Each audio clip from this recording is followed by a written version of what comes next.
Hello. So let's continue with our discussion of this topic. So last class we were looking at displacement field and displacement gradient. Now we'll move on to velocity gradient tensor. Why? Because we are discussing fluids which may be in motion, right? So this is something which is more relevant to us. So velocity gradient, similar to displacement gradient, is defined as difference in velocity of two adjacent particles divided by distance between them. And how do we write it? Velocity gradient tensor is equal to strain rate tensor plus rate of rotation tensor. Now strain rate tensor is simply the tensor which consists of the components which are shear strain and normal strain. Okay, epsilon xx, epsilon x, gamma xy, and so on. Normal strain and shear strain components will be there in the strain rate tensor. And velocity gradient tensor, this is how it is. Very simple. Instead of ux in the displacement gradient tensor, we have vx, and for other components also like that. So L is equal to D plus W. L is velocity gradient tensor. Capital D is the deformation rate strain rate tensor or deformation rate tensor. Capital W is the rate of rotation tensor. And how do they look like? You can see over here. So this is dvx, dvy, dv as the net velocity change in x, y, and z directions, which can be written in terms of dx, dy, and dz. So this is our velocity gradient tensor, which can be split up as strain rate tensor and rotation rate tensor. This is a rotation rate tensor. You can have a look at it. And as I said, this will be the strain rate tensor. There's a dot which denotes the rate, d by dt. All right.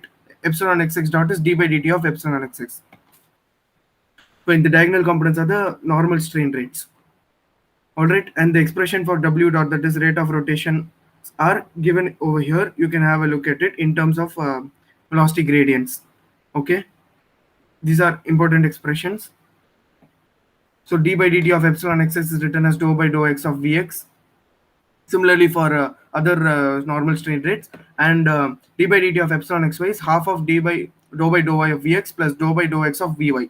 And similarly for other directions we will be writing. So from here to here, this transformation is very important to remember.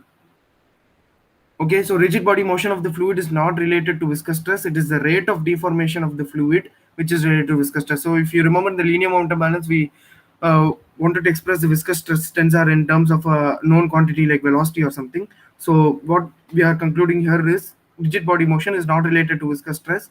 The viscous stress, what we want to look at is deformation of the fluid. Okay, rate of deformation. Moving on, rate of deformation, basically the strain rate tensor.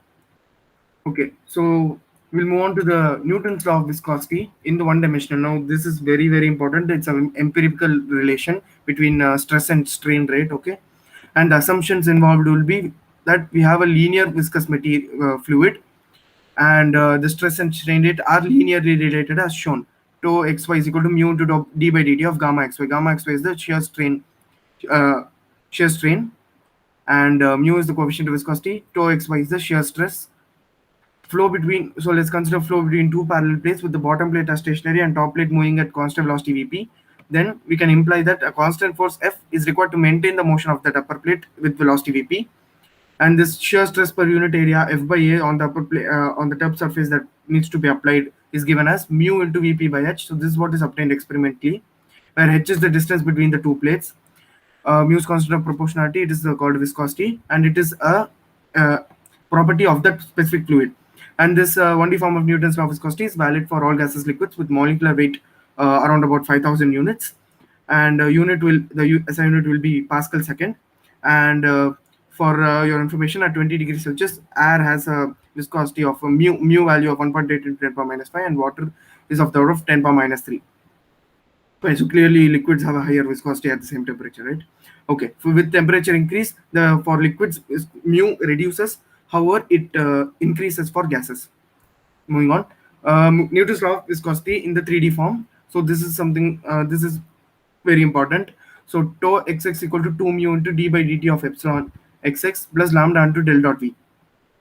Okay, and similarly tau yy and tau zz can be written. So these are important formula mathematically derived. Like we know how to express epsilon xx in terms of velocity gradient. We know tau x, we know how to represent tau xx also, and therefore we have derived these relations mathematically. And tau xy is 2 mu into d by dt of epsilon xy, and similarly other shear stresses. Now, in case of incompressible flow, which we consider for convenience, right, del dot v is equal to 0. that means this term will vanish, and hence we can simply write this viscous stress tensor tau is equal to 2 mu capital D. Capital D is the rate of deformation tensor, and hence the total stress tensor, if you recollect, capital T is equal to minus pi plus 2 mu D. Now this is the tau viscous stress tensor that we wanted to replace in terms of known variables. So that's what we have done here. So basically we have closed the system, and yeah, you can see the DOF will be equal to 0, and it is solvable. So what we have discussed, this Newton's law of viscosity is nothing but a constitutive equation, right? Because they relate unknown variables in terms of known ones in the conservation equations, and they help us close the governing equations. Of course, they are experimentally obtained, and they describe the material behavior. So all these mu's and all related to material behavior. So actually, this Newton's law of viscosity and so on, and even these assumptions which you said same as solids, they all come from the Hooke's law discussion, which for time constraints I'm not doing over here. But you can go through this. Is very important. It's also important. So instead of rates, we have discussed here epsilon xx, epsilon xy, and so on in terms of material properties and the shear stresses and normal stresses. So also this EGV, Young's modulus, shear modulus, and new are three material properties which are related by this relation, and so on. There are some mathematically important relations, and tau x equal to 2g epsilon xy, and these are all also important. Capital G and lambda called Lamb's constants. We have expressed stress terms as a function of strains, and for liquids, what we did is stress terms we expressed in terms of rate of strain. So you can see the analogy between solids and liquids over here. It's just that whatever we have here, we just apply rate over here. Okay, so we have dou by dou x of ux with respect to time, dou by dou x of it will become vx. Fine. So thank you for listening, and we'll take it on from the next lecture.